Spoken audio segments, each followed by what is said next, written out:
പലയിടത്തും കിടന്ന് സംഘപരിവാർ കിടന്ന് ബഹളം ഉണ്ടാക്കുന്നു. ഹിന്ദു ഖത്രാമേ, ഓ ഖത്രാമേ. പക്ഷെ ശരിക്കും ഈ മുഷീറാബാദിൽ പോയി കഴിഞ്ഞാൽ, കാരണം ഞാൻ അവിടെ പോയിട്ടുണ്ട്, അത് അവിടെ ഈ പറയുന്ന ഹിന്ദുക്കൾക്ക് മനസ്സിലാകുക, ഹിന്ദു മെജോറിറ്റി ഉള്ള ഒരു രാജ്യമാണ്.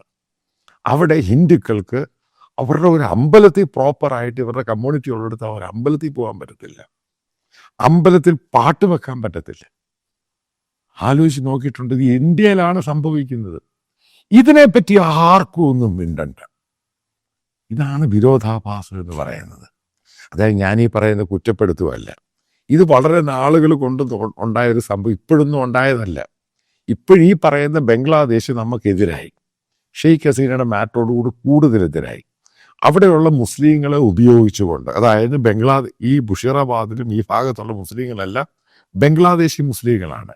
SIR വന്ന് പ്രശ്നമുണ്ടായി കഴിഞ്ഞപ്പോൾ ഇവർ ഒറ്റ ഡിമാൻഡേ ഉള്ളൂ, SIR നിർത്തണം, റിവിഷൻ നിർത്തണം. നിർത്തിയില്ലെങ്കിൽ ഇവർ പ്രശ്നമുണ്ടാക്കും. ഇതാണ് അവിടുത്തെ സ്ഥിതി.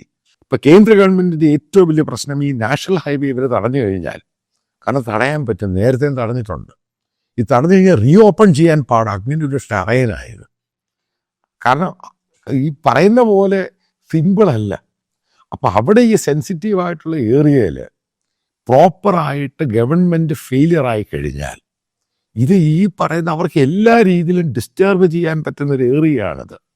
കാരണം ഭൂരിപക്ഷം ബംഗ്ലാദേശിൻ്റെ ബോർഡർ, ഇതൊരു നാളെ ഒരു ഇൻ്റർനാഷണൽ ഇഷ്യൂ ആകും. ഈ ആൾക്കാർക്ക് വരികയും പോവുകയൊക്കെ ചെയ്യാം. അതായത് നമ്മൾ പ്രോപ്പറായിട്ട് നമ്മുടെ ഇൻ്റലിജൻസിൻ്റെ ഫെയിലിയർ തന്നെയാണ് ഇതേപോലെയുള്ള ഇത്രയും പേര് കൂടിയിട്ട് ഈ ഒരു പ്രശ്നം ഉണ്ടായി കഴിയുമ്പോൾ അതിൻ്റെ പ്രത്യാഘാതം എന്താ ഉണ്ടാകുന്നത്? ഇപ്പം നിങ്ങൾ കണ്ടു കാണും, ഹൈദരാബാദിലും ബാബറി മസ്ജിദിൻ്റെ രീതിയിലുള്ള സംഭവം ഉണ്ടാക്കാൻ പോകുന്നത് വേറൊരാളാണ്. അപ്പം ഇതിനെ ബംഗാളിൽ പ്രതികരിച്ചുകൊണ്ട് അവിടുത്തെ ഹിന്ദു കമ്മ്യൂണിറ്റി വേറെ സ്ഥലത്ത് വളരെ ദൂരെ മാറി. ഇതിന് മുഷീറാബാദിൽ നിന്ന് അവർക്ക് ചെയ്യാൻ അതിനുള്ള ധൈര്യമൊന്നും അവിടെ ഇല്ല. വേറെ എവിടെയോ മാറിയിട്ട് കൽക്കട്ടയിൽ 5 ലക്ഷം ഹിന്ദുക്കളെ അവരെ കമ്മ്യൂണിറ്റി ഒരുമിച്ച് കൊണ്ടുവന്നിട്ട് ഗീത റെസിറ്റേഷൻ, അതായത് ഗീത പാരായണം പരിപാടികൾ. ഇതാണോ ഇതിനൊരു പോംവഴി?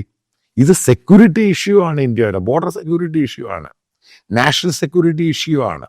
ഇതേപോലെയുള്ള സംഭവം അവിടുത്തെ ജനപ്രതിനിധികളും പ്രത്യേകിച്ച് TMC, ഈ പറയുന്ന MLA നേരത്തെ BJPയിലായിരുന്നു, MLA ആയിരുന്നില്ല, BJP പാർട്ടി. പിന്നെ TMC അത് രാജിവെച്ച് TMC വന്നിട്ടാണ് അയാൾ MLA ആകുന്നത്.